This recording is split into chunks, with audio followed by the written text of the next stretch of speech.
Welcome to what might possibly be the only Neo Geo Pocket game that we ever play. Neo Geo. Yeah. I've never even heard of this. Okay. Yeah, me neither. So Neo Geo was a line of consoles by SNK. They boasted arcade perfect ports, but this basically meant that the console and the games were absurdly expensive, so it was more of a luxury item than a consumer console.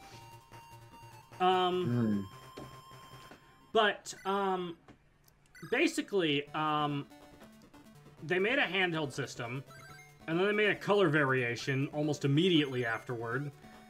And they had a licensing deal with Sega that allowed certain games to connect between the Neo Geo Pocket and the Dreamcast. So that resulted in this game being made. And this game is developed by SNK, actually, not Sega. I guess it's also the first Sonic game that wasn't made for Sega hardware. I mean, you're going fast. You look like you're going faster than the previous game, so that's good. Yeah, well, yeah. Well, okay, yeah. Actually, funny that you mentioned Sonic Blast, Carrie, because at one point in that commentary, you called that game the most, and I quote, the most plotless Sonic game I've ever experienced. Yep. Which is saying a lot, because Sonic games don't often have, like, a really heavy plot. No. Like, you know, not categorically, but, like... At least not at this point, but we'll get there when we get there. Like, the most you get... Like, honestly, I'd say, like, the most was Sonic 3, which had cutscenes in the middle of stages and shit. Right, yeah. But, this game doesn't have a plot at all. Uh-oh. There's no plot synopsis on the back of the box. There's no plot synopsis in the manual.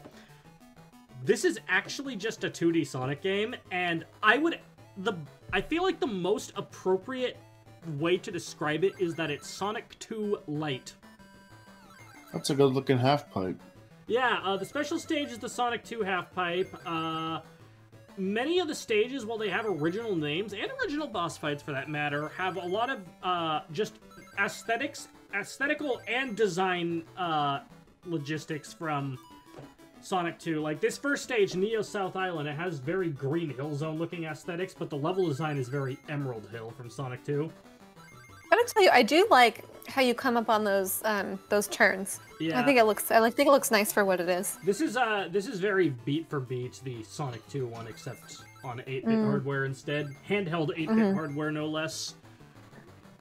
I kind of wonder if there's not too much to this game because it's sort of a novelty in the sense that it's on this specific I think console. So. Like, I'm pretty sure this game's whole existence, like, comes from the licensing deal and nothing else. And yeah, even if it did have a story, it wouldn't be canon anyway, just because since SNK developed and actually published it as well, Sega does not have the full rights to it, and it's not even allowed to be mentioned in most anthology books for the series. Interesting. I kind of like the art style, though. Yeah, I think it's very cute. Well, time for me to... I guess it's time to address the elephant in the room, then. Time for you to shit on my opinion. No, you saw the title screen. You saw the noodle boy with the green eyes. So, around this time, Sega held an internal contest to decide how Sonic the Hedgehog and its cast would be redesigned. the winner was a design by one Yuji Uekawa, who had already done some artwork for Sonic, particularly on Saturn games and whatnot. But and the thing is, I think it looks fine. Okay, I think it looks fine. Well, I have more nuanced take than that, but we'll get into that in a bit. The thing is, the original character designs were already perfect to me. So, even if this is good, it's just fundamentally not as good as what came before it, just because I already think that was perfect. You know? Totally fair. Sure.